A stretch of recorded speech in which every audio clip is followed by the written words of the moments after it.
Itu Syekh Nawawi itu menceritakan Ibrahim itu, dia ini kalau dia makan itu nggak pernah sendirian. Ibrahim itu kalau dia mau makan, dia harus jalan bermil-mil, berkilo-kilo hanya untuk mendapati orang yang bisa diajak makan bersama. Beda banget kan Ustaz Dedi? Ustaz Dedi kalau udah makan soto Betawi, murah-murah nawarin nih di kamar bininya sih, kadang-kadang kagak diajak. Tapi Ibrahim alaihissalam untuk makan dia cari orang berjalan bermil-mil hanya untuk mendapatinya, untuk duduk bersama makan. Nah, sampai di situ disebut pakai kekasih itu di situ. Maka ibu-ibu kalau pengen jadi kekasih Allah itu kata Nabi, la yadkhulunal jannah bi kasratis shalah wala shiyam. Ukurannya orang itu nanti jadi kekasih Allah bukan karena banyaknya sholat, walaupun banyaknya dia juga sholat tahajudnya gitu. Wala shiyam bukan juga karena banyaknya puasa, bukan itu yang menjadi ukuran dia menjadi kekasihnya Allah. Jadi orang itu diukur menjadi kekasih Allah bukan karena banyaknya sholat, bukan karena banyaknya puasa, bukan karena banyaknya zikir, tetapi kepedulian dia kepada makhluk Allah. Sakhawatin nufus, ada jiwa kedermawanan di dalam dirinya. Makanya kalau dalam majelis ini pasti ada wali Allah. Cuman kan kita tidak tahu. La ya'riful wali illa wali. Yang tahu wali itu ya wali itu sendiri.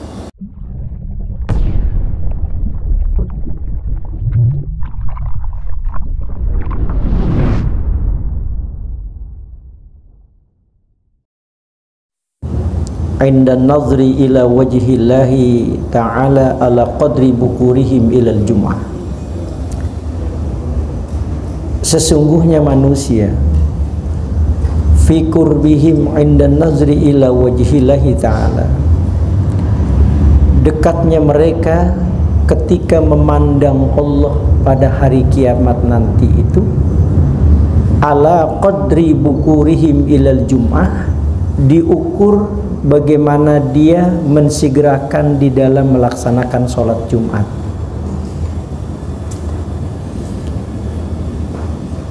Jadi bagaimana nanti kita mampu memandang Allah pada hari kiamat itu diukurnya bagaimana kita mensegerakan di dalam melaksanakan sholat Jumat. Makanya pada kajian yang lalu itu kata Nabi, siapa yang awal datang sholat Jumat maka seolah-olah dia bersedekah seekor unta gitu. Itu. Jadi suatu saat nanti kita itu akan bisa bertemu dengan Allah Subhanahu wa ta'ala, karena di dunia kita tidak akan pernah dipertemukan. Makanya di dalam hadis Rasulullah sallallahu alaihi wasallam dikatakan lis-shaim farhatan. Ada dua kebahagiaan orang yang melaksanakan ibadah puasa, ada farhatun 'indal iftar, ada farhatun 'inda liqa'i rabbih. Jadi ada kebahagiaan saat kita berbuka puasa dan ada saat kebahagiaan ketika kita nanti berjumpa dengan Allah Subhanahu wa taala. Ini buat yang laki-laki bahwa pada saat kita nanti bisa berjumpa dan menatap Allah pada hari kiamat itu tergantung ukuran bagaimana kita nanti hari Jumat bisa mensegerakan untuk datang ke masjid. Sebab kadang-kadang ada orang yang melaksanakan sholat Jumat itu kalau khatib belum naik mimbar dia datang. Dia lihat tuh apa rumahnya dekat di situ, dia lihat dulu. Ada yang model begitu tuh. Ya, gitu. Padahal orang-orang tua dulu kita itu kalau mereka sudah datang waktu Jumat itu jam 9 pagi itu sudah siap. Makanya kata Imam Ghazali itu, manfaatin tuh hari Jumat itu untuk benar-benar kita melaksanakan ibadah yang begitu maksimal. Bayangkan tahiyatul masjid saja itu di hari Jumat dengan hari yang lain berbeda. Kalau hari lain kita tahiyatul masjid itu cukup 2 rakaat. Itu pun kalau seandainya kita tidak melaksanakan, kita cukup ganti dengan subhanallah walhamdulillah wala ilaha illallah wallahu akbar. Tapi kalau pada hari Jumat kata Imam Ghazali melaksanakan sholat tahiyatul masjid itu 4 rakaat. 4 rakaat baru denger ya. 4 rakaat. Ustaz Dedi aja yang lama di masjid jarang dia sholat tahiyatul masjid 4 rakaat, apalagi Ari. Ini 4 rakaat kata Imam Ghazali. 4 rakaatin, 4 rakaat.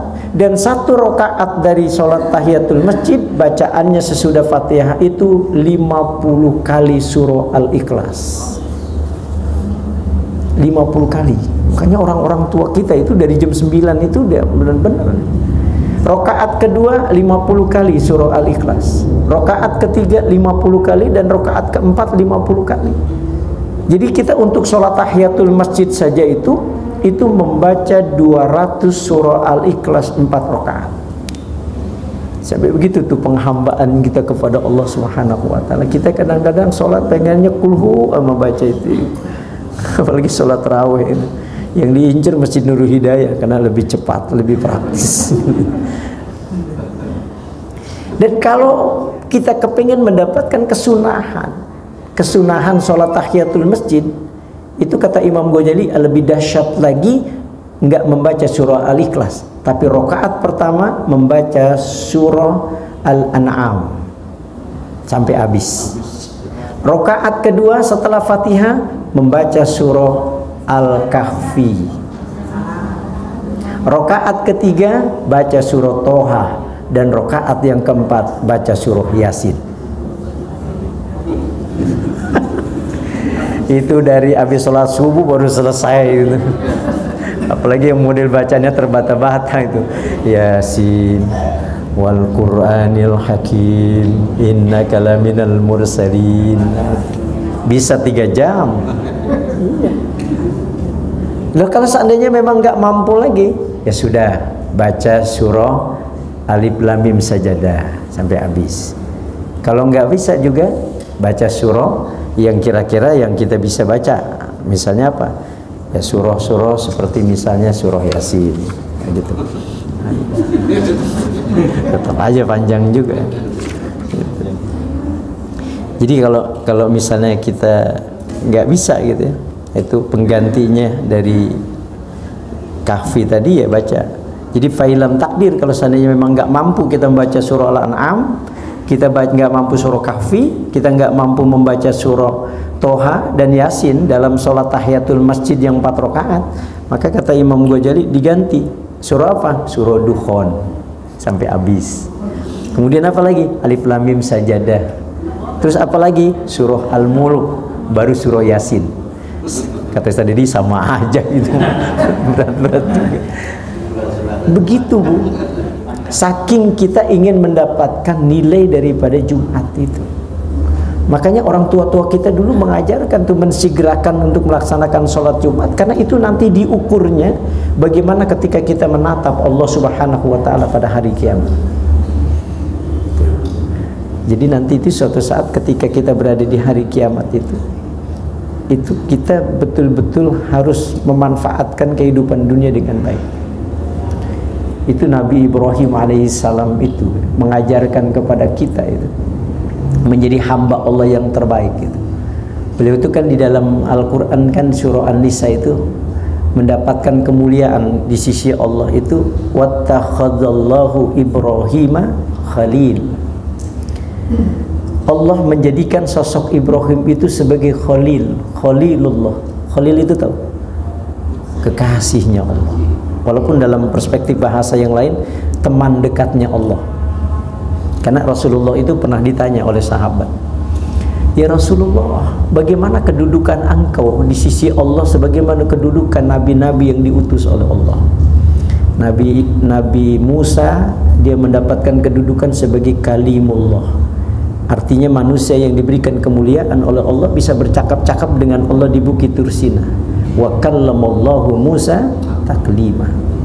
Nabi Isa itu dapat kedudukan sebagai ruhullah, ruhnya Allah. Nabi Ibrahim sebagai khalilullah.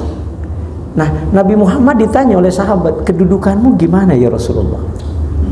Itu malaikat Jibril datang lalu mengatakan, kul ya Muhammad, kul, katakan kepada mereka, innama Ibrahimu khalilullah wa anta habibu.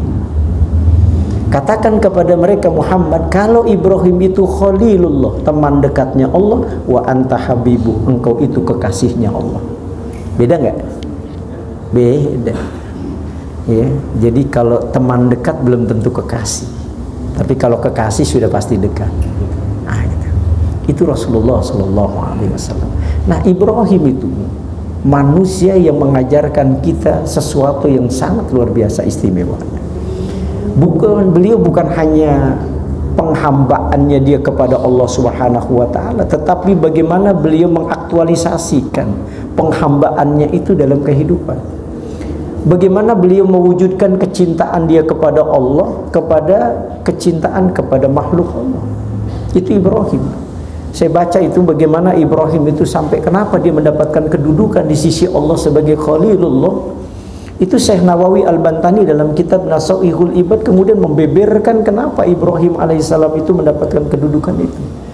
Jadi ternyata Ibrahim itu, beliau itu bukan hanya manusia yang dari sisi penghambaannya dia kepada Allah luar biasa, tapi juga bagaimana Ibrahim itu mengaktualisasikan rasa cinta dia kepada Allah itu, sehingga Ibrahim itu lebih memprioritaskan Allah di atas segala-galanya. Kalau sudah itu jadi perintah Allah, semuanya itu nggak akan lagi dilihat, hanya Allah yang dilihat. Itu Ibrahim. Nah, yang masalahnya itu Ibrahim itu cintanya itu kepada Allah itu, yang kemudian dia refleksikan kecintaan itu dengan mencintai makhluk Allah. Itu Syekh Nawawi itu menceritakan Ibrahim itu, dia ini kalau dia makan itu nggak pernah sendirian. Ibrahim itu kalau dia mau makan, dia harus jalan bermil-mil, berkilo-kilo hanya untuk mendapati orang yang bisa diajak makan bersama. Beda banget kan Ustaz Dedi? Ustaz Dedi kalau udah makan soto Betawi, boro-boro nawarin nih di kamar bininya sih kadang-kadang kagak diajak. Tapi Ibrahim alaihissalam untuk makan dia cari orang berjalan bermil-mil hanya untuk mendapatinya, untuk duduk bersama makan. Nah, sampai di situ disebut pakai kekasih itu di situ. Maka ibu-ibu kalau pengen jadi kekasih Allah itu kata Nabi, la yadkhulunal jannah bi kasratis shalah wala shiyam. Ukurannya orang itu nanti jadi kekasih Allah bukan karena banyaknya sholat, walaupun banyaknya dia juga sholat tahajudnya gitu. Wala siyam bukan juga karena banyaknya puasa, bukan itu yang menjadi ukuran dia menjadi kekasihnya Allah. Jadi orang itu diukur menjadi kekasih Allah bukan karena banyaknya sholat, bukan karena banyaknya puasa, bukan karena banyaknya zikir, tetapi kepedulian dia kepada makhluk Allah. Sakhawatin nufus, ada jiwa kedermawanan di dalam dirinya. Makanya kalau dalam majelis ini pasti ada wali Allah. Cuman kan kita tidak tahu. La ya'riful wali illa wali. Yang tahu wali itu ya wali itu sendiri. Kalau saya sih udah jelas-jelas wali itu, karena sombong. Betul. Karena waktu saya ngambil rapot anak saya si Amel itu gurunya bilang, "Bapak wali ya?" Oh iya saya tahu. Wali murid maksudnya. Nah gitu. Jadi Nabi Ibrahim alaihissalam itu kewaliannya itu gitu. Dia nggak bisa makan sendiri kecuali dia harus mencari orang yang bisa diajak makan bersama. Itu kalau kita ingin cepat nanti itu berjumpa dengan Allah dan menatap Allah, maka Ibrahim itu menjadi panutan dalam kehidupan kita selain dari Rasulullah SAW. Bagaimana Ibrahim itu memprioritaskan kecintaan dia kepada Allah sehingga mengalahkan segala-galanya. Itu kan satu riwayat Ibrahim itu zaman dulu. Ibrahim itu pernah menyumbangkan untuk menyembelih hewan itu sampai 1000. Itu 1000 ekor kambing Ibrahim itu pernah disembelihnya untuk orang banyak. Dan kambingnya bukan kambing yang kecil-kecil. Kan kita kadang-kadang kan ada orang kaya yang kadang-kadang kalau beli kambing itu kan nyari yang kecil-kecil gitu. Padahal dia mampu beli yang besar gitu. Tapi biasanya ada orang yang model gitu, yang kecil aja deh. Padahal kurban itu sejauh bagaimana kita bisa betul-betul mengeluarkan harta yang kita miliki. Nah Ibrahim itu 1000 ekor kambing itu bukan yang ece-ece. Ibu pernah ke kampungnya Ustaz Dedi di Garut. Itu ada kambing itu sampai kualitasnya itu harganya bisa sampai 50 juta ya Ustaz. Kambing itu, kambing yang domba itu kalau dia menang aduan itu bisa di atas 100 katanya. Saya pernah lihat tuh kambingnya, memang kambing luar biasa itu. Itu yang dikorbankan kambing-kambing seperti itu. Dan bukan hanya 1000 ekor kambing, 300 sapi loh Ibu. Nabi Ibrahim itu merefleksikan kecintaan dia kepada Allah. Itu tadi, nggak tanggung-tanggung kalau dia nyumbang 300 sapi dia sumbangin. Dan satu sapi itu jangan ditanya, sapinya pasti sapi yang terbaik. Dan yang ketiga 100 ekor unta. Ibu tahu harga unta? Itu bisa 100 juta. 100 juta itu unta. Kalau unta yang terbaik. Makanya saya pernah mengkritik itu, ada orang yang seolah-olah menghina Nabi Muhammad ketika Nabi Muhammad kawin sama janda gitu. Makanya perjaka-perjaka kawin sama janda gitu. Itu seolah-olah menunjukkan bahwa Nabi Muhammad tuh seolah-olah mendompleng janda untuk bisa hidup. Enggak. Nabi Muhammad itu, ibu bapak sekalian, ketika beliau menikah dengan Siti Khadijah, ibu tahu maharnya berapa? 20 ekor unta. 1 ekor unta 100 juta, ibu kalikan berapa? 2 miliar Nabi itu memberikan kepada Siti Khadijah. Nggak tahu Ustaz Soleh berapa kemarin itu. Jangan-jangan 2,5 gram Al-Kontan. Kan ada orang yang mas kawinnya utang. Ada orang yang mas kawinnya utang, boleh nggak? Ya boleh aja gitu. Tapi kalau Ustaz Soleh sih kontan kelihatan. Dari mukanya udah kelihatan. Jadi Nabi Ibrahim itu berkurban itu 100 ekor unta itu yang berkelas. Lu bayangkan di zaman itu Nabi Ibrahim itu pernah 1000 ekor kambing, 300 sapi, 100 ekor unta, sebagai refleksi dari sebuah kecintaan dia kepada Allah Subhanahu wa taala. Makanya di dalam Quran Allah katakan, nahnu naqussu 'alaika ahsanal qasas bima auhayna ilaika hadzal Quran. Bagaimana Allah menceritakan kisah-kisah yang terbaik di dalam Quran. Ada orang yang dimuliakan oleh Allah asbabnya karena kekayaan dia. Jadi ada orang kaya yang memang Allah caranya memuliakan dia dengan kekayaan. Tapi ada juga orang yang dimuliakan oleh Allah asbabnya dengan kemiskinan. Makanya bagi yang orang miskin gak usah putus asa. Memang cara Allah memberikan kita kemuliaan dengan cara seperti itu. Nah yang orang kaya, ya bersyukurlah, mungkin dengan cara begitu Allah memberikan kita kemuliaan. Sebab kalau seandainya kita diberikan kemiskinan, belum tentu kita taat seperti sekarang ini. Makanya Nabi Musa alaihissalam pernah suatu ketika dia mau munajat kepada Allah. Dalam perjalanannya itu Nabi Musa itu di stop oleh seseorang. Ya Musa, hendak kemana engkau? Aku mau bermunajat kepada Allah. Oh, aku titip salam boleh? Oh boleh, apa salammu? Sampaikan kepada Allah bahwa aku minta Allah melepaskan aku dari kemiskinan ini.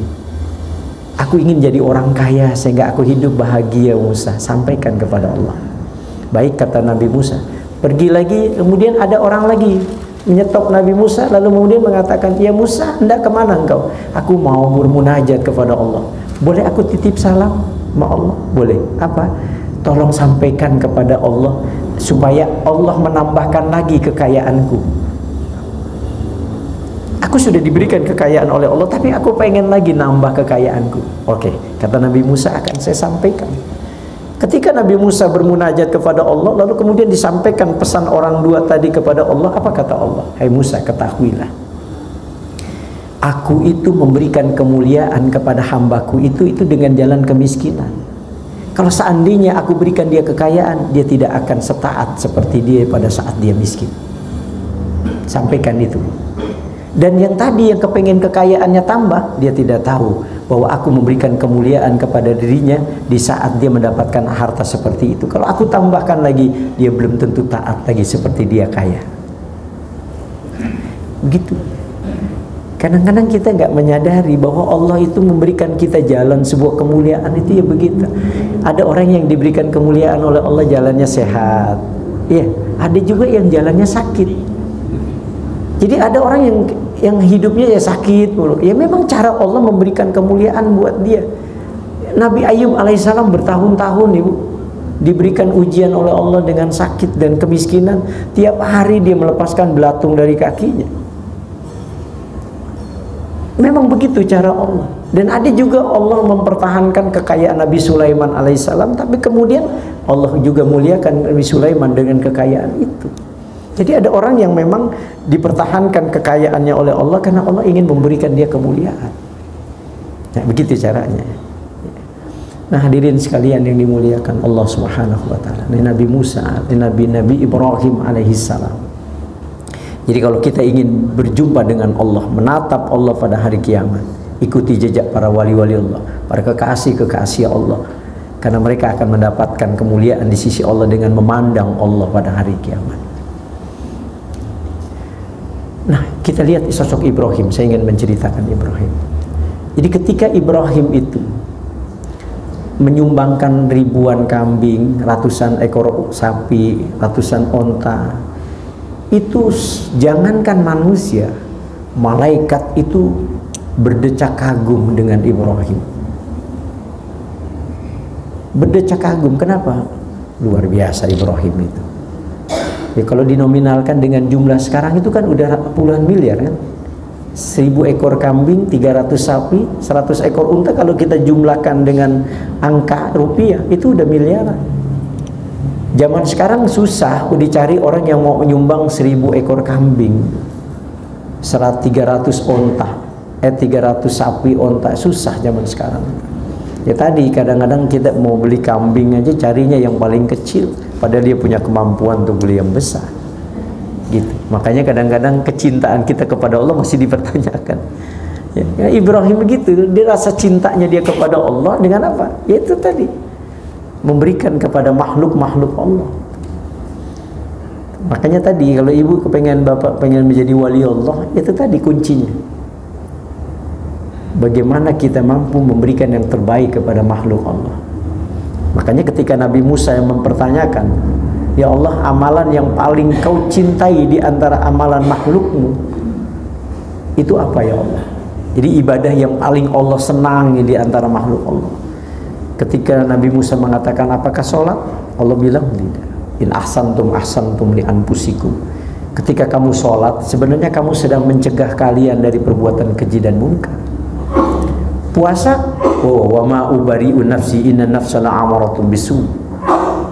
Puasa itu menolak gejolak hawa nafsu yang ada dalam diri kita. Ya kalau seandainya kita tidak puasa, dia akan liar, yang pada akhirnya dia menjurus kepada hal-hal yang negatif. Puasa itu fungsinya. Zikir, ala bizikrillahi tatmainnul qulub. Hatimu akan tenang ketika berzikir. Kan itu kembali kepada dirimu semua ibadah. Akhirnya kata Nabi Musa, lalu amalan apa yang membuat kau senang ya Allah? Yang kata Allah, ya sedekah. Karena kau sedekah, kau kan bahagiain makhlukmu yang lain kan?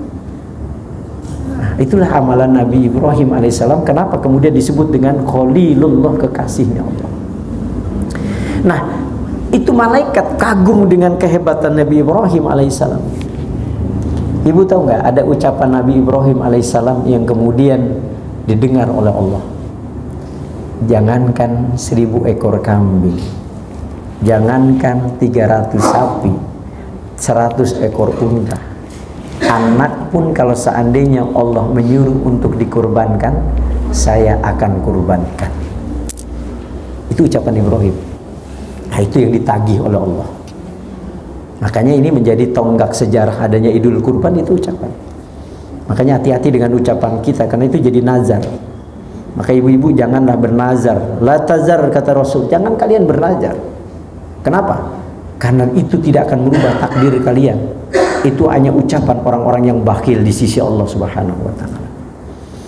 Nanti nih ya, kalau saya gusuran tanah di Pondok Indah ini, saya mau ajak jalan-jalan ke puncak nih. Giliran udah gol mau jarang ke masjid dia.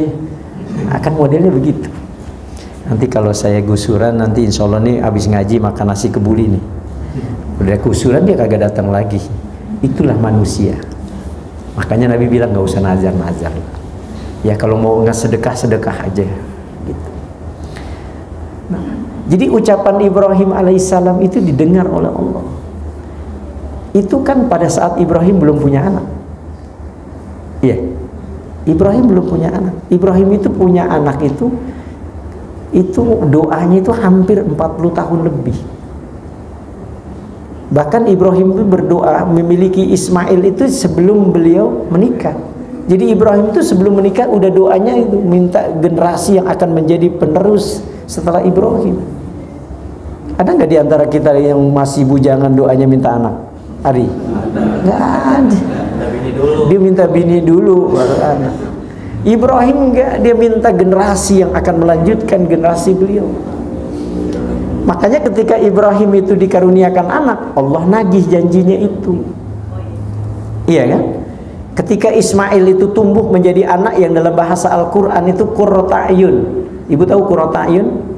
Rabbana hablana min azwajina wa dzurriyyatina qurrata a'yun. Qurrata a'yun itu kalau kita terjemahkan, kalau kita memandang tuh anak mampu menyejukkan hati, mampu menyenangkan hati kita.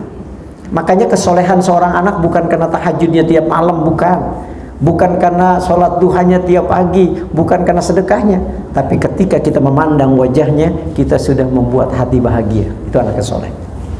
Daripada anak tuh rajin tahajud tapi susah bener membahagiakan orang tua. Iya, itu qurrata a'yun itu. Maka kalau kita berdoa anak-anak nih kayak gini nih, kita berdoa Rabbana hablana min azwajina wa dzurriyyatina qurrata a'yun. Kalau kita memandang wajahnya mampu menyejukkan hati kita. Itu Ismail. Kalau Ibrahim memandang itu mampu menyejukkan hati.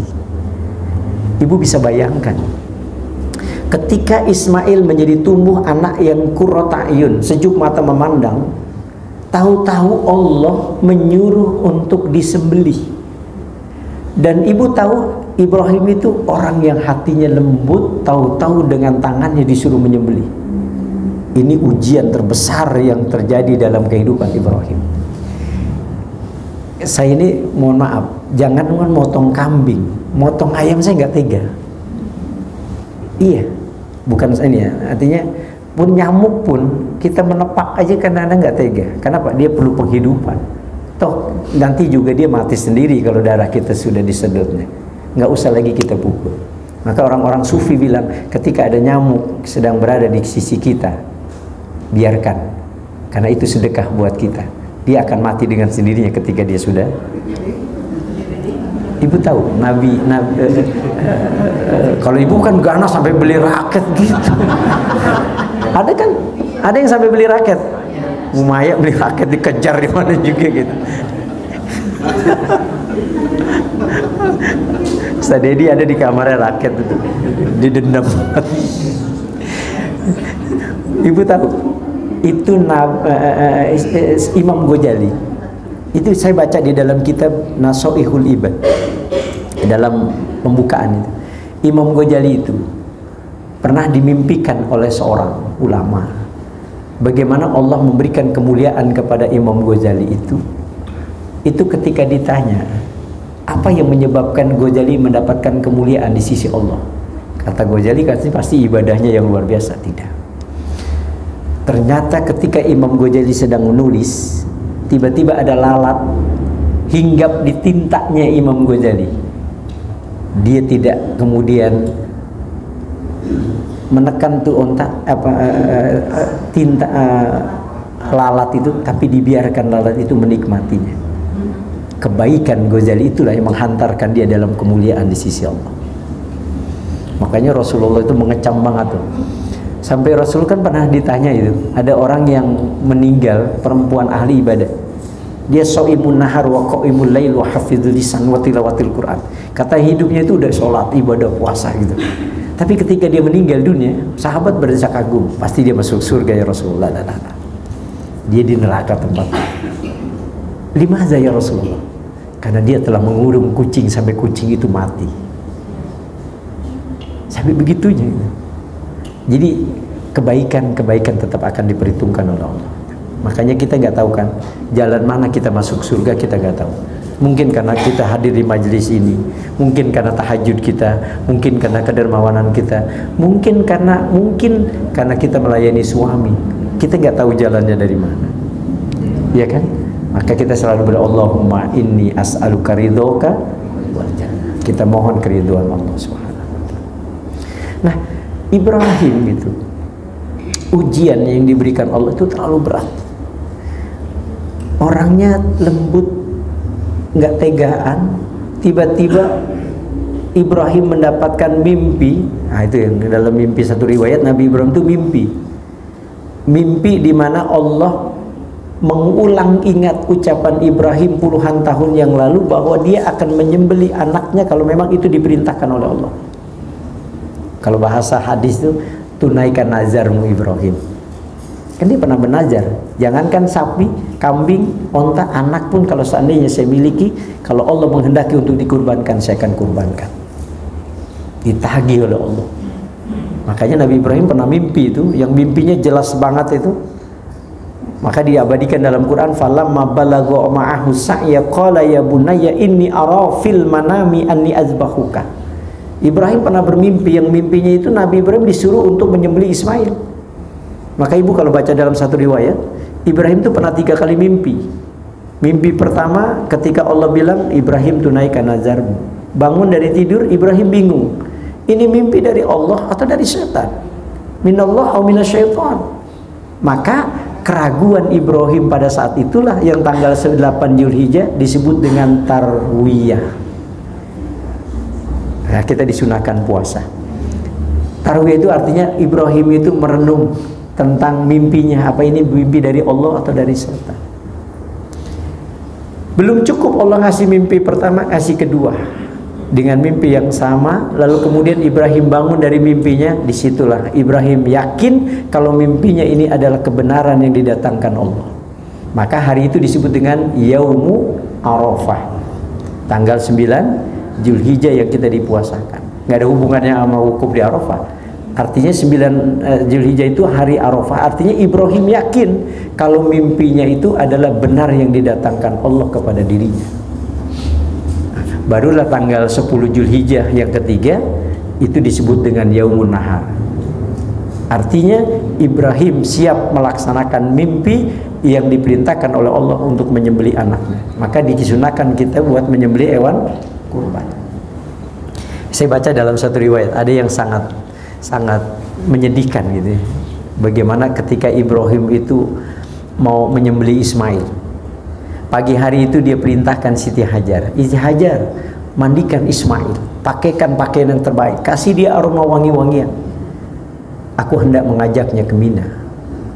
Disitulah Ibrahim kemudian menghantarkan Ismail alaihissalam ke Mina. Di situ tuh ayah dan anak yang selama ini anak ini didambakan puluhan tahun yang lalu. Ibrahim menatap tajam anaknya, lalu kemudian mengatakan, ya bunayya inni ara fil manami anni azbahuka fanjur maza tara. Anakku, ayah mimpi nak, yang dalam mimpi itu ayah diperintahkan oleh Allah untuk menyembelih engkau. Bayangin bu, di puluhan tahun yang lalu tiba-tiba ketika anak ini menjadi anak yang qurrata ayun gitu, tiba-tiba disuruh menyembelih. Ibu bisa bayangkan gitu gusarnya gitu, model kalau seandainya kita gitu punya anak satu-satunya. Kalau punya anak 5 sih nggak apa-apa, yang 1 hilang masih ada 4 gitu ya. Ini satu-satunya Ibrahim. Dia bilang, nak, ayah disuruh oleh Allah untuk menyembelih engkau, nak. Gimana? Fanzur majataro, bagaimana pandanganmu, nak? Tahu nggak jawaban Ismail itu? Ismail bilang, ya abati fa'al ma tu'mar satajiduni insyaallah minas sabirin. Ayah, kalau ini memang perintah Allah, lakukan, jangan ada keraguan. Ibrahim haru mendengar jawaban anaknya itu, sampai dia bilang, ya Allah, Ismail kau bukan hanya anak yang soleh, tapi kau telah menghantarkan ayahmu dalam kesolehan di sisi Allah. Coba kalau Ismail jawabannya kayak anak kita. Misalnya Ustaz Dedi gitu, si Jamal baru pulang dari pesantren, Ustaz Dedi ngimpi suruh nyembelih si Jamal. Mal, Bapak suruh nyembelih kamu, Nal. Gimana Mal? Jawaban si Jamal apa? Bapaknya udah tua, ngapain aja? Jawaban anak kita cerdas gitu. Tapi Ismail itu jawabannya, ya abatif al-matumar, ayah lakukan kalau memang ini perintah Allah. Satajiduni insyaallah minas sabirin. Mudah-mudahan Allah menjadikan aku menjadi orang yang sabar, ayah. Gemetar Ibrahim, ya Allah, anak sampai begitu. Makanya menjadikan anak yang berkualitas itu memang gak gampang ya, anak yang saleh itu gak gampang. Ada kisah ini, mudah-mudahan Yang muda-muda bisa di Jeddah itu. Di Jeddah dulu ada seorang anak muda meninggal di masjid hari Jumat. Jadi lagi sholat Jumat, nih anak di tengah-tengah masjid meninggal. Jadi pada saat khotib itu salam, dia nggak bangun lagi dari sujud, meninggal. Orang bangunin nggak bangun. Akhirnya dia cerita, kata syekhnya itu, kenapa, ada apa? Ini ada anak muda waktu sujud nggak bangun-bangun, syekh. Oh, bawa dia ke mustasfa, maksudnya ke rumah sakit. Di bawah rumah sakit dokter memvonis bahwa dia udah meninggal sebenarnya beberapa menit yang lalu, persis pada saat sujud. Ini kisah nyata di Jeddah. Nah, pada saat itu syekhnya tadi itu ngedengar bahwa dia udah meninggal. Apa kata saya ini? Masya Allah, mulia banget anak muda itu. Sudah meninggal hari Jumat dalam keadaan sujud lagi. Allah buka kebaikannya dia dan Allah tutup aibnya dia. Sampai saya ini bilang, kalau seandainya saya diizinkan, saya akan memandikan jenazahnya. Ya, karena siapa yang nggak senang dimandikan oleh seorang ulama besar. Datanglah saya itu ke rumahnya, dimandiin dia. Lalu kemudian dikafankan, disolatkan. Setelah dikuburkan, saya ini mampir ke rumah anak muda ini dengan keluarganya. Ditanya, ada nggak amalannya sampai dia diwafatkan oleh Allah dalam keadaan baik hari Jumat dan kala bersujud? Pasti dia punya keistimewaan. Rupanya keluarganya, kakaknya kalau nggak salah tuh bilang, Tuan Syekh, kami ini punya keluarga berlima. Nah, almarhum ini anak yang bungsu. Kami ini punya seorang ibu, ayah kami sudah wafat, hanya ibu sendiri. Tapi ibu memilih tinggal sendiri, dia tidak bersama dengan kami. Kita nggak tahu pertimbangannya apa, nah, gitu. Jadi nggak ikut numpang sama anaknya gitu. Tapi setiap pagi kami ini semua berlima, saking ingin membahagiakan ibu, kami akan berdulu-dulu hanya untuk membahagiakan ibu, sekedar cium tangan kami, lalu hello, kemudian kami berangkat bekerja. Tapi hebatnya saudara kami yang laki-laki ini, dia pasti selalu datang lebih dulu. Dia yang memandikan ibu kami, yang menyisir rambut ibu kami, lalu kemudian dia pakaikan ibu kami sesuatu yang kami senang melihatnya. Jadi dia sisirin ibu. Setiap kami pengen melakukan itu, tapi terdahului terus oleh dia. Apa jawaban saya? Pantas. Kalau Allah muliakan dia punya hidup, Allah tutup dia punya aib, Allah bukakan kebaikan-kebaikan dirinya, sehingga Allah wafatkan dia dalam keadaan husnul khotimah. Kenapa? Karena baktinya sama ibunya itu. Makanya untuk menciptakan generasi yang saleh ini nggak gampang. Iya. Nah, ini kisah gitu ya.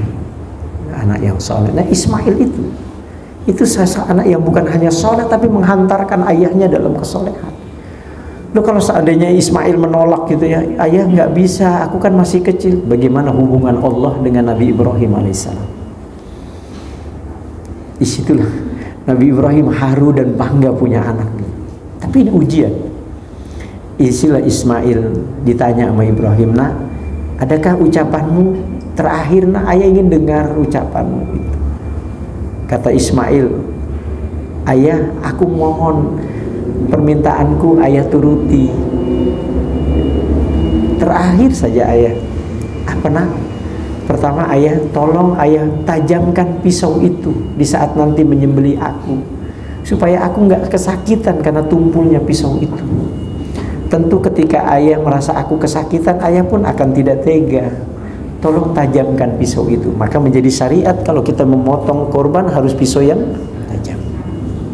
Yang kedua, ayah, ikat kaki dan tanganku ini, supaya ayah nggak ngelihat aku menggelepar-gelepar karena kesakitan karena sembelihan itu, ayah. Ibrahim makin haru dibuatnya. Ketiga, ayah, telungkupkan wajahku ke bawah, jangan menghadap ke atas, karena ayah pada saat menyembelih aku, di saat ayah menatap wajahku, ayah tidak akan sanggup. Karena biar bagaimanapun aku ini ayah dambakan puluhan tahun yang lalu. Keempat, ayah, angkat kain ayah. Makanya orang Betawi suka diangkat, supaya darah yang menetes nanti tidak mengenai kain ayah. Aku khawatir ketika ayah nanti menatap kain itu masih ada bercak darah, Ini akan mengingatkan ayah akan diriku dan ayah pasti akan bersedih hati. Ayah, kalau nanti ayah pulang dari sini, ayah melihat ada anak-anak kecil yang sebaya dengan aku, jangan tatap mereka terlalu lama. Kenapa? Aku nggak takut, aku takut menjadi kesedihan ayah. Karena setiap kali ayah menatap mereka, ayah akan mengingatkan diriku ini. Terakhir salam buat mama yang sudah melahirkan aku, yang sudah menyayangi aku, ayah. Ibrahim nggak kuat sebenarnya, tapi ini perintah Allah. Diletakkanlah Ismail itu. Ketika Ibrahim menempelkan itu pisau, wa padainahu bizibhin azim, ternyata Allah menggantinya itu dengan seekor kambing kibas. Seekor kambing kibas itu Allah ganti. Itu malaikat yang waktu itu menatap bagaimana prosesi yang haru biru antara seorang ayah dengan anak, dan menjadi sejarah kemanusiaan yang paling luar biasa itu. Itu malaikat ngelihat kambing itu menggantikan sosok Ismail, takbir. Allahu Akbar, Allahu Akbar, Allahu Akbar. Ibrahim ngelihat anaknya terganti dengan seekor kambing kibas, dia takbir. La ilaha illallah, Allahu Akbar. Ismail pada saat itu bahagia karena Allah sudah menggantinya dengan seekor kambing kibas, menyambut Allahu Akbar walillahil hamd. Itulah yang kemudian menjadi syariat. Di saat kita berkurban, kita mengumandangkan kalimat takbir, tahmid dan tahlil sebagai ungkapan rasa syukur kita. Itulah. Saya ingin menangkap itu pesan itu. Bagaimana Ibrahim itu dengan keyakinannya, dia nggak pernah suuzon sama Allah. Jadi Ibrahim itu apapun yang menjadi keputusan Allah, apapun yang menjadi pilihan Allah, Ibrahim itu sami'na wa ata'na. Nggak ada keraguan dikit pun.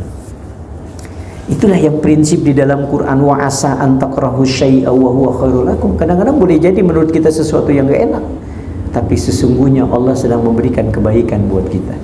Kita yang nggak tahu. Kita yang nggak tahu. Kita kan nganggapnya bahwa sakit itu sesuatu yang nggak enak ya. Karena nggak tahu cara Allah memberikan kita kemuliaan dengan cara itu. Kita kan nggak nganggap bahwa miskin itu soalnya katanya nggak enak. Kita nggak tahu bahwa sebenarnya kemiskinan itu yang akan menghantarkan kita dalam kemuliaan. Begitu cara Allah. Cuman kita yang kadang-kadang kurang ayyardu bitadbirihi wa biikhtiyar. Kita yang kurang ridho terhadap keputusan Allah itu. Kita yang kurang ridho terhadap pilihan Allah. Jadi ingat apa yang Nabi Ibrahim ajarkan buat kita. Ketika kita ridho terhadap apapun yang menjadi keputusan Allah, pasti endingnya itu kebaikan. Endingnya itu kebaikan. Saya masih ingat ini, mohon maaf tahadus minimal. Tahun 2015 kan saya mengalami kecelakaan di Eropa waktu itu. Ada satu kawan, dia bilang sama saya, Ustadz, kita akan melakukan perjalanan panjang nih Ustaz, jauh gitu. Dan kita juga akan enggak, dia bilang saya mau pensiun capek Ustaz, lelah.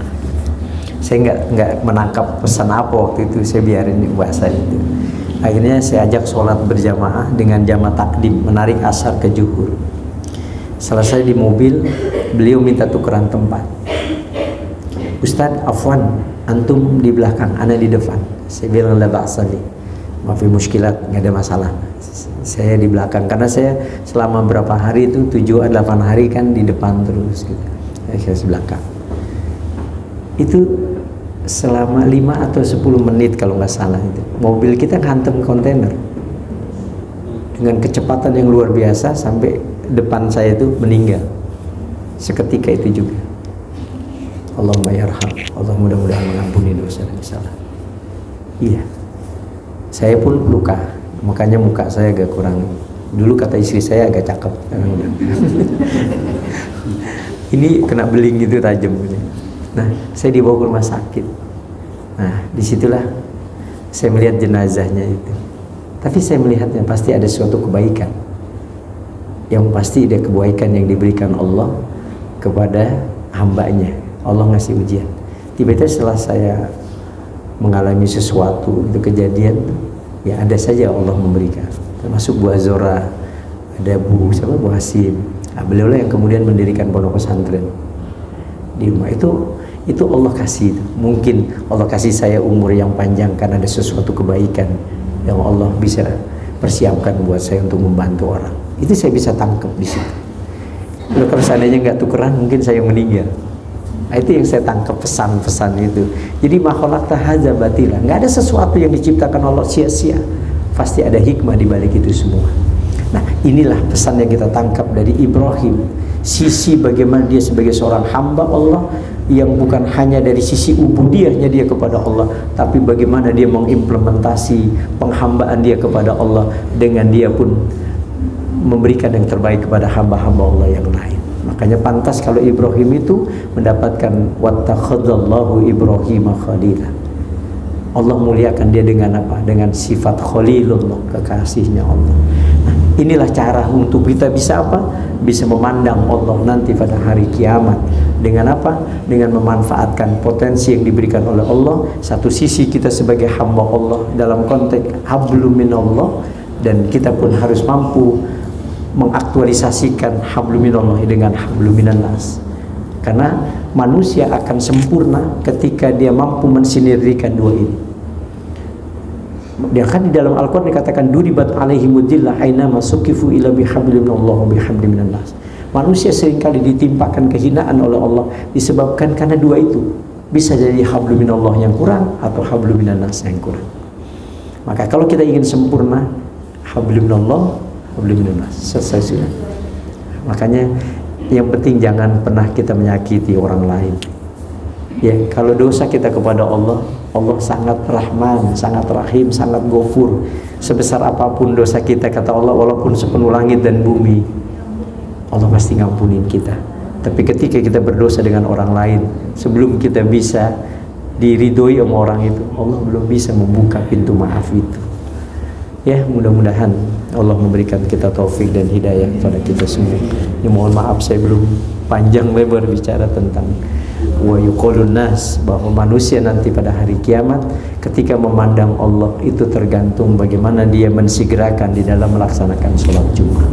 Maka buat bapak-bapak, manfaatkan sholat Jumat itu dengan baik, ya, karena ada satu doa yang Allah tidak akan tolak gitu. Satu riwayat mengatakan pada saat khatib sedang Jumat, sedang khutbah, itu doa yang paling mustajabah. Yang kedua ada yang mengatakan pada saat selepas sholat asar, disitulah kita berdoa kepada Allah, doa yang paling mustajabah. Pergantian malam dengan siang, di situ doa ini. Nah, cuman itu menjadi rahasia. Makanya karena itu rahasia, usahakan hari Jumat itu kita manfaatin. Malam Jumat kata Nabi baca surah Kahfi, atau hari siang Jumat. Sebab apa? Sebab surah Kahfi ini luar biasa di sisi Allah nilainya. Ya. Sebab kata Nabi itu dikatakan siapa yang membaca surah Kahfi itu, surah Kahfi dia membaca itu man qara'a suratul Kahfi, siapa yang membaca surah Kahfi itu Lailatul Jumat atau hari malam Jumat. Kita kan suka nambahin tuh ya, habis Yasin kita tambahin surah Kahfi. Au yaumul Jumat atau hari Jumat. Kalau malamnya kita nggak bisa, siangnya kita baca. Yang penting jangan dilewatin. Itu apa? Uqtiya nuran. Allah akan limpahkan cahaya kepada kita. Dari mana? Min haitsu yaqra'uha ila Makkah. Dari kita membaca itu surah Kahfi sampai ke Makkah. Cahaya itu diberikan oleh Allah. Dan apalagi wa ghufira lahu ilal jumatil ukhra, dan Allah akan mengampuni kita dari Jumat ini sampai Jumat yang ke depan. Baca surah Kahfi. Udah gitu dikasih bonus lagi apa? Wa fadli salasati ayamin, Allah tambahin lagi 3 hari. Sabtu, Minggu, Senin lagi. Makanya orang tua dulu ya nggak pernah sedikit pun alfa membaca surah karena keutamaan. Dan bukan hanya itu saja, Allah akan jauhkan kita dari penyakit yang namanya penyakit corong, belang, penyakit kusta, penyakit yang disebut dengan dubailah. Dubailah itu penyakit yang panas di perut. Jadi kalau ada penyakit yang panas di perut itu dubailah. Nah itu biasanya penyakit orang-orang munafik gitu. Ya kita hindari dengan cara apa? Kita membaca suratul Kahfi setiap hari Jumat atau malam Jumat. Ya, saya kira itu barangkali yang saya sampaikan. Mohon maaf nggak panjang nih saya bicara tentang Bidayatul Hidayah, tapi saya ingin cerita tadi Nabi Ibrahim supaya kita bisa mengambil pelajaran bagaimana penghambaan sosok Ibrahim itu kepada Allah yang harus kita teladani. Bahwa hidup itu bukan hanya untuk Allah, tapi juga untuk manusia. Makanya ketika Nabi ditanya, "Mahwal Islam ya Rasul?" Islam itu apa sih ya Rasulullah? Al-ahlak. Udah, ketika kalian bisa berakhlak, sudah itu Islam. Jangan ibu kemudian kagum dengan orang yang pakai jubah, jidatnya hitam, tapi akhlaknya kurang bagus. Ya, lebih baik barangkali sholatnya sederhana, puasanya sederhana, tapi akhlaknya memukau. Nah, saya kira itu barangkali yang saya sampaikan. Ada sesi tanya jawab sebelum kita tutup. Ya, silakan.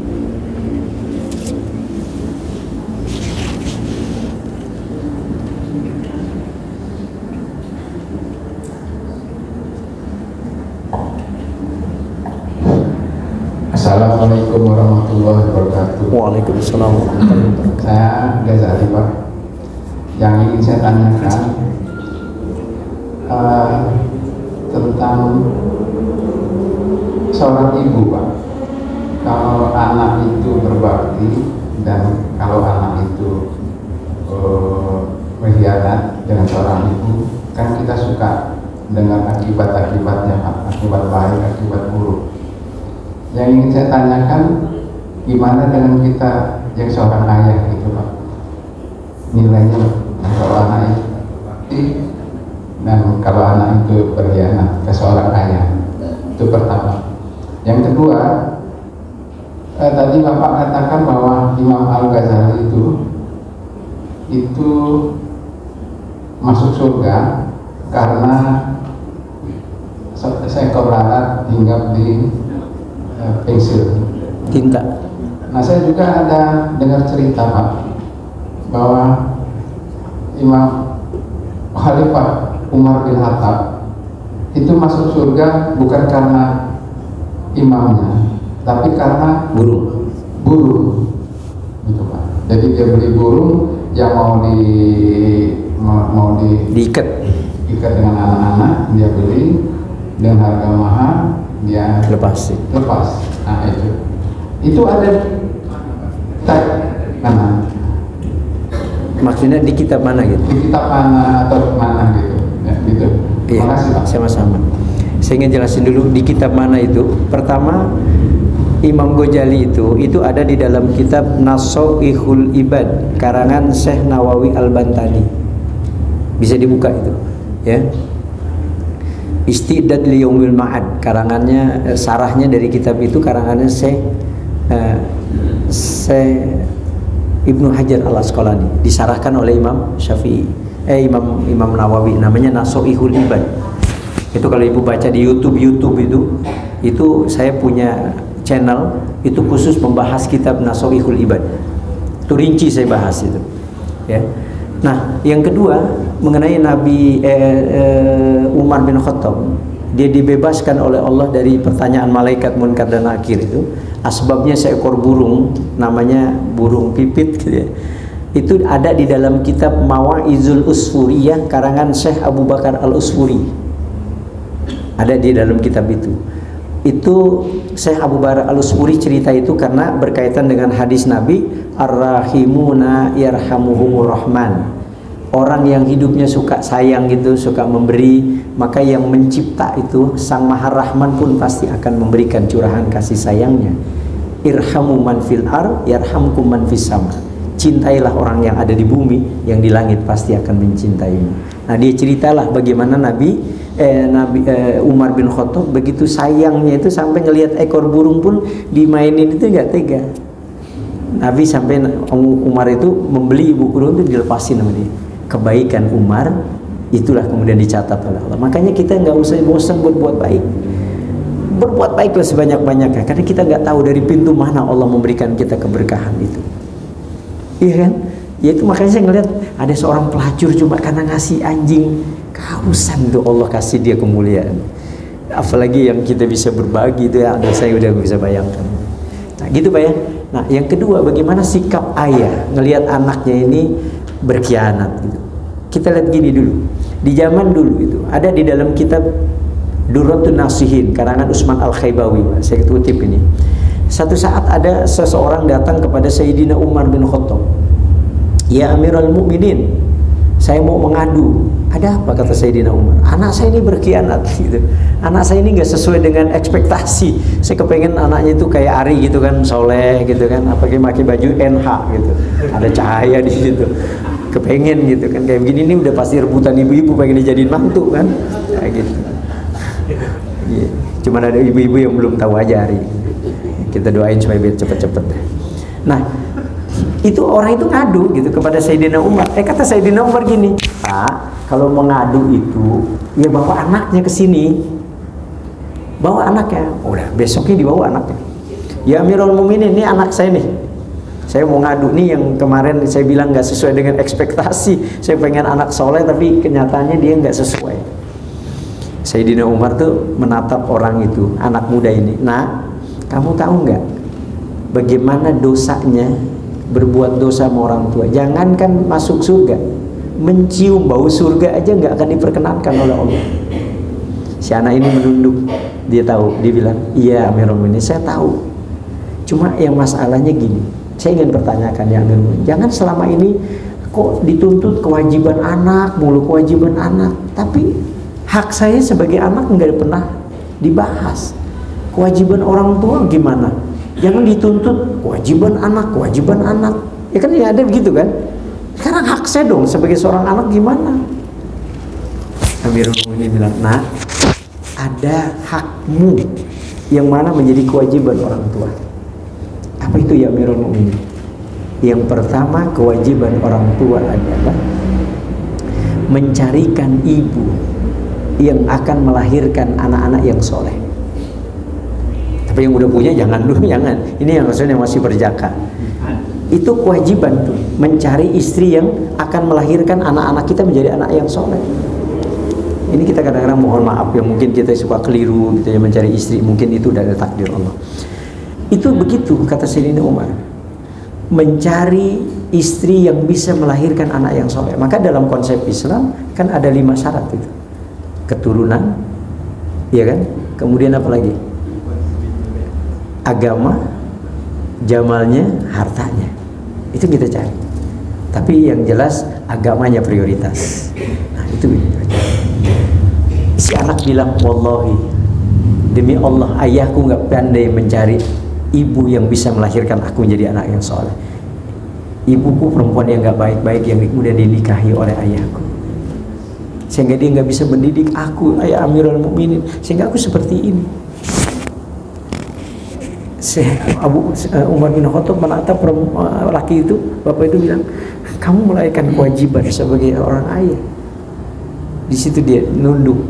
Yang kedua kata Amirul Mukminin, kewajiban orang tua adalah ayyuhsina ismah, memberikan nama yang baik. Makanya khairul asma ma'ubida wa humida, sebaik-baik nama itu mengandung pujian, mengandung penghambaan gitu. Nama-nama yang cakep gitu.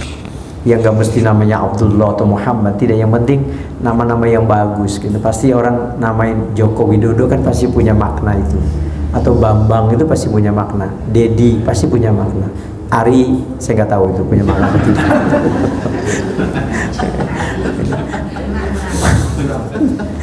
Pasti ya bapaknya punya Ari itu udah luar biasa itu, pasti punya makna yang lebih mendalam gitu, terutama dalam keluarga gitu.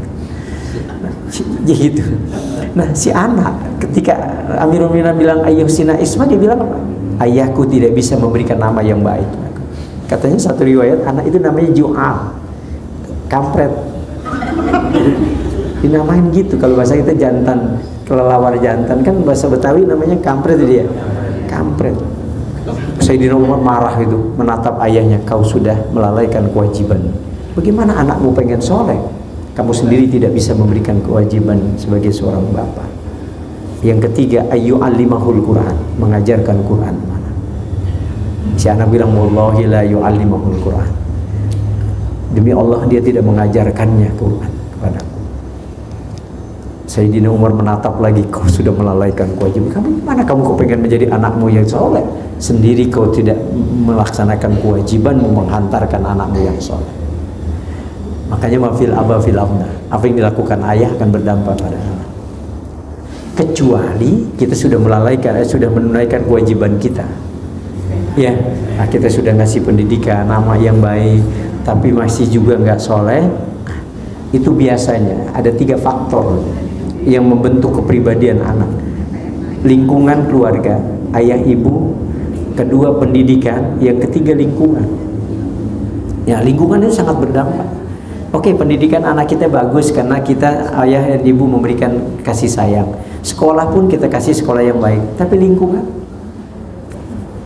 pergaulan, gitu. Maka anak-anak saya bilang udahlah pesantren, karena takut pergaulan gitu. Nah, itu pengaruh. Nah, sekarang bagaimana kalau seandainya dia sudah ini, sebenarnya kewajiban kita selesai, tinggal kita berdoa kepada Allah. Karena tidak ada yang bisa merubah takdir kecuali doa. Kita berdoa kepada Allah, tapi sambil kemudian kita untuk merekonstruksi gitu, mengembalikan dia menjadi orang yang lebih baik. Misalnya, nggak ada waktu terlambat untuk memperbaiki diri. Saya kira gitu. Jadi orang tua memang harus banyak-banyak berdoa. Apalagi ibu. Ibu itu doanya mustajabah. Ibu tahu yang namanya Syekh Sudes. Syekh Sudes itu jadi imam di 2 kota suci Mekah Madinah. Itu karena doa ibunya. Iya. Jadi Syekh Sudes itu waktu masih kecil itu kayak Ustaz Dedi, bandelnya luar biasa. Emaknya lagi bikin adonan kue di ruang itu. Itu Syekh Sudes gitu. Ya kebandelan anak kecil gitu kadang-kadang gitu. Ibunya itu walaupun anaknya itu bandel gitu, itu nggak pernah nyumpain. Iya kan, kita kan ada orang tua yang kadang-kadang anaknya bandel, itu anggota Ragunan di absen atu-atu, di absen lutongnya ya, nah gitu. Ibunya saya sudah juga, di doanya apa? Ya Allah nak, mudah-mudahan kau menjadi imam di 2 kota suci Mekah Madinah. Iya, dulu saya tanya sama ibu, kenapa namain Usman? Ibu saya itu pengen kayak Utsman bin Affan gitu, baik gitu, ternyata nggak sesuai ekspektasi gitu. Dulu gitu, saya kan suka nanya kenapa dinamain ini gitu, karena katanya ibu itu suka ngefan gitu ya, karena kebaikan Utsman kan luar biasa gitu. Sampai Nabi gitu ngasih dua-duanya loh anaknya. Nabi itu kan dua-duanya anaknya dinikahi oleh Utsman. Umi Kulsum cuma dengan Ruqayyah, walaupun nggak secara bersamaan, meninggal dikasih lagi. Makanya Utsman tuh punya julukan namanya Zulnunain, orang yang punya 2 cahaya. Karena anaknya Nabi dua-duanya itu. Ya karena kebaikan gitu. Jadi ibu saya ternyata ngelihat Utsman nggak sesuai ekspektasi. Itu beda sama Ari gitu ya. Kalau Ari kan sesuai dengan ekspektasi. Ya. Ini lagi promosiin Ari bu saya.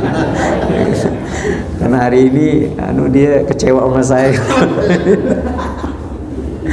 Nah jadi gitu ya Pak ya. Jadi doa ibu itu, jadi berusaha doa yang baik-baik, jangan pernah doa yang buruk-buruk. Kenapa? Karena ucapan ibu kepada anak itu jadi doa. Iya, jadi doa. Jadi kalau doa yang baik-baik lah. Kadang-kadang ibu kalau ngelihat anak nggak sesuai dengan keinginan kita, itu mungkin karena ada doa kita, atau kadang-kadang ada ucapan kita. Kan kadang-kadang gini, ini dalam psikologi jiwa gitu. Dalam kita itu kan nggak boleh ngomong gitu. Jangan bandel apa nak? Itu alam bawah sadar anak itu nggak akan terima negatif. Kita kan suka bilang anak itu ini misalnya malas, jangan malas nak. Yang ada dalam pikiran dia, alam bawah sadarnya nggak ada itu yang namanya jangan. Yang ada adalah malas. Saya pernah nyampaikan ini di hadapan guru-guru gitu. Jadi bahwa kenapa nih anak jadi anak yang nggak mau disalahin, maunya nyalain orang? Karena pendidikan kita masih kecil. Kan ada tuh orang tua kalau lagi anaknya itu jatuh, misalnya kita cucu lah ibu, misalnya Bu Ajoro lagi ngomong cucunya jatuh, nangis. Ibu Ajoro ngomong apa? Nakal nih ubinnya, atau ngatain ini kodok nakal gitu. Akhirnya si anak jadi paradigma yang dia nggak mau disalahin, nyalain orang. Karena kita yang mendidik tadi, kodok yang nggak tahu mau disalahin, ya anaknya tumbuh. Coba lihat tuh, orang tua kita tuh ya, kalau limang nih, kalau orang kita orang Betawi, bisa jadi lagi masih kecil ditimang mamanya, anak raja, anak raja. Lah kata sendiri, mak kan bapak tukang gojek. Akhirnya anak nggak yakin, tumbuh menjadi anak yang nggak yakin gitu. Iya, karena memang masalah itu tadi ya, pendidikan gitu. Kita suka gitu kan, nah itu pengaruh. Jadi jangan pernah negatif, jangan nakal, jangan bandel. Alam bawah sadar itu nggak akan terima. Makanya kalau kita ngasih omongan yang baik, mudah-mudahan kamu sehat ya nak ya, mudah-mudahan gitu, bahasa-bahasa gitu. Jangan negatif pokoknya, kan itu akan berdampak dalam perkembangan psikologi anak kita. Gitu ya Pak ya. Nah, ya Pak.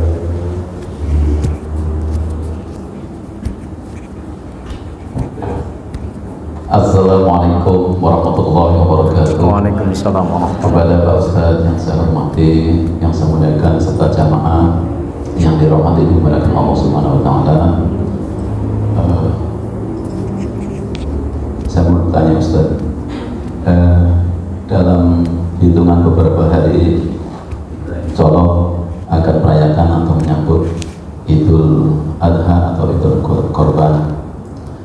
Mohon maaf saya curhat dulu Ustaz, di grup-grup WA atau Facebook, maksudnya di grup tempat saya biasanya kan ramai membicarakan masalah kurban gitu. Terus ada teman yang nanya, gimana kamu kurban? Oh enggak, insya Allah kurban yang tahun depan, ini belum cukup biayanya. Ada lagi teman nanya, gimana kamu kurban? Terus ada lagi yang jawab, oh enggak saya korban perasaan dan gitu. Terus saya bilang, kalau bisa jangan korban perasaan Pak. Itu di TV Indonesia aja ada seorang nenek-nenek pemulung lagi, itu aja bisa korban kambing, masa kita yang badan masih bugar, masih sehat, masa korban perasaan. Nah, pertanyaan saya, bagaimana kalau masalah urusan ibadah atau agama dijadikan candaan atau senda gurau Ustaz? Itu pertanyaan saya. Terima kasih sebelumnya. Iya. Semoga Pak Ustaz dalam keadaan sehat, kesehatan yang sempurna, setelah perlindungan dari Allah Subhanahu Wa Taala. Terima kasih Ustaz. Iya. Jadi hal-hal yang kadang-kadang bisa merusak itu jangan dicandakan. Walaupun Nabi sendiri juga suka bercanda, ya. Tetapi candaan-candaan itu yang kaitannya nggak ada berkaitan dengan ibadah. Saya kadang-kadang juga sering kali menemukan itu, kayak misalnya bahasa poligami gitu ya, sunnah Rasul gitu-gitu, jadi bercandaan-bercandaan. Jadi mau malam Jumat nih gini-gini gitu. Ada kalimat-kalimat itu yang jadi bahan ledekan-ledekan, seolah-olah Islam itu kayak bahan-bahan untuk diledek-ledek gitu. Termasuk tadi gitu ya, kodoan perasaan, kodoan apa sebenarnya. Jadi janganlah. Ya, ada hal-hal yang memang kita boleh bercanda. Rasulullah sendiri juga orangnya suka bercanda kok. Ya kan? Jadi tetapi jangan yang kemudian bercandaan ini jadi bisa merusak citra agama itu sendiri. Jangan. Ya. Apalagi yang kemudian akhirnya menyinggung perasaan orang dengan candaan-candaan itu. Nggak boleh. Ya, nggak boleh. Hindari itu hal-hal seperti itu. Saya juga baca itu WA itu kadang-kadang ya menjurus hal-hal yang kurang pas untuk dibecandain gitu. Ya. Jadi kalau bisa dihindari hal-hal yang bisa merusak citra dari agama itu sendiri. Iya. Saya ngeliat kayak misalnya gitu soal poligami gitu, itu jadi bahan bercandaan gitu. Ya kan? Jadi kalau bisa ya, hindari hal-hal itu, apalagi yang bisa menyinggung. Ya kan akhirnya jadi konflik lagi karena singgungan-singgungan seperti itu. Kalau bisa dihindari saja. Ya, kalau mau bercanda ada tempatnya. Jadi jangan kemudian dijadikan agama jadi tempat bercandaan. Kalau bisa dihindari itu. Apalagi sudah menyinggung. Nanti akhirnya menyinggung lagi pemuka agama atau menyinggung lagi agama yang lain kan bisa jadi itu. Jadi ada itu. Saya kadang-kadang seperti itu. Bahkan ada juga ustadz-ustadz yang kita menyinggung agama yang lainnya. Kita kan nggak tahu juga. Allah kan menurunkan agama ini beragam. Jangan kemudian mengklaim, kita yang paling benar juga. Jangan menyalahkan orang lain, enggak. Kita menurut agama kita yang paling baik, tapi jangan kemudian menyalahkan agama lain. Itu bukan akhlak Islam. Ya, jangan kita, kalau kita kemudian kita merasa bahwa agama kita itu paling benar, ya, tapi jangan kemudian menyalahkan orang lain. Iya, kan kita juga tahu juga itu kan semua Allah yang atur. Iya kan? Nah, kita menjalankan ajaran agama sesuai dengan syariat yang kita amalkan menurut agama kita. Jangan pernah mengatakan orang lain itu begini-begini. Bahkan Allah sendiri mengatakan wala tanabazu bil alqab. Jangan pernah memberikan gelar-gelar yang buruk. Menggelar-gelar buruk itu nggak boleh kita memberikan gelar-gelar yang buruk, menjustifikasi orang begini-begini, jangan. Iya. Contohlah Rasulullah Shallallahu Alaihi Wasallam. Rasul itu saya ngelihat gitu ya. Di Madinah itu Rasul itu sampai ada yang namanya Abdullah bin Salam itu, orang Yahudi Pak, murabi Yahudi itu sampai masuk Islam gitu. Ditinggalkan keyahudiahannya itu gara-gara apa? Nabi itu. Bagaimana Nabi itu sangat menghormati semua agama. Oh, Nabi aja waktu ke Madinah, mau masuk Madinah, Nabi bilang ya ayuhannas, ay manusia semua. Nabi nggak bilang ya ayyuhal mu'minun, ay orang-orang yang beriman kan. Atau ya ayyuhal muslimun, atau orang-orang muslim. Nabi waktu pertama kali bilang ya ayyuhan nas, ay manusia. Siapapun yang merasa dirinya manusia terpanggil dengan hadis itu. Apa yang Nabi pesankan? Absus salam. Yuk kita tebarkan kedamaian di muka bumi. Makanya kalau ada yang menganggap bahwa Islam agama radikal, agama yang misalnya teroris gitu, itu sebenarnya terbantah sudah dengan hadis ini. Nggak ada Islam 14 abad yang lalu itu. Makanya Allah katakan wa ma arsalnaka illa rahmatan lil alamin. Iya. Dan setelah itu Nabi bilang absus salam it'amu to'am, yuk bantu ngasih makan orang. Wasilul arham, yuk kita bangun silaturahim. Sebelum Nabi nyuruh kita sholat, puasa, bangun dulu sisi kemanusiaan. Kalau sisi kemanusiaan sudah terbangun, ibadah akan tenang. Iya kan? Iya, kalau kita udah pada aman semua kan nggak ada yang gosip. Iya, nggak ada kan? Saya lihat pada tenang semua. Nggak ada yang bilang Ustadz kelamaan nih ya Allah ini. Nah, jadi enggak. Kayaknya aman-aman aja gitu ya. Iya. Kan biasanya ada ibu-ibu suka ya Allah ini udah basi dan nanti ini makanan di luar gitu. Saya lihat aman-aman aja gitu. Nah, jadi gitu ya, kita bangun sisi kemanusiaan karena memang Islam itu mengajarkan itu. Islam itu sangat luar biasa, mengajarkan sisi humanis, sisi kemanusiaan. Kita bangun karena disitulah agama, letaknya. Makanya tadi saya katakan agama itu ya tadi akhlak, membangun karakter yang baik. Itu aja gitu, ya Pak ya. Nah, jadi jangan agama dijadiin bercanda, jangan. Kalau mau bercanda ada tempatnya gitu. Apalagi udah menghina atau menyinggung perasaan orang lain gitu. Ya kan? Ya, saya kira gitu ya. Cukup ya. Terima kasih sekali lagi kita berdoa kepada Allah Subhanahu wa taala. Saya terima kasih banyak ibu-ibu Bapak atas doanya semua. Kemarin saya sempat dirawat. Tapi makasih buat Jura semua ibu-ibu yang sudah mendoakan. Jadi saya hari ini sudah bisa ceramah jantung, jadi pembengkakan di kaki. Ya, mari sama-sama kita berdoa kepada Allah, mudah-mudahan Allah berikan taufik dan hidayah kepada kita semua agar kita bisa menjadi hamba Allah yang terbaik, menjadi hamba Allah yang selalu berada dalam ridha Allah Subhanahu wa taala. Bismillahirrahmanirrahim. Alhamdulillahirabbil alamin, hamdan yuwafi ni'amahu wa yukafi'u majidah. Ya Rabbana lakal hamdu kama yanbaghi li jalali wajhikal karim wa 'azimi sultanik. Allahumma shalli ala sayyidina Muhammadin wa ala ali sayyidina Muhammad. Allahumma ij'al jam'ana hadza jam'an marhuma wa tafarraqana min ba'dihi tafarraqan maqsuma. Allahumma jidna ilman nafi'a warzuqna fahman wasi'a. Ya Rabbi bil Mustafa balligh maqasidana waghfir lana ma madaya wasi'al karami. Allahumma aslih lana dinana alladhi huwa ismatu amrina wa aslih lana dunyana allati fiha ma'asuna wa aslih lana akhiratana allati ilaiha ma'aduna waj'alil hayata ziyadatan lana fi kulli khair waj'alil mauta rahatan lana min kulli syarr. Allahumma ahyina bil iman wa amitna bil iman wa ahsyurna bil iman wa adkhilnal jannata ma'al iman. Rabbana atina fid dunya hasanah wa fil akhirati hasanah wa qina adzabannar. Bi fadlin subhana rabbika rabbil izzati amma yasifun. Wassalamun alal mursalin walhamdulillahi rabbil alamin.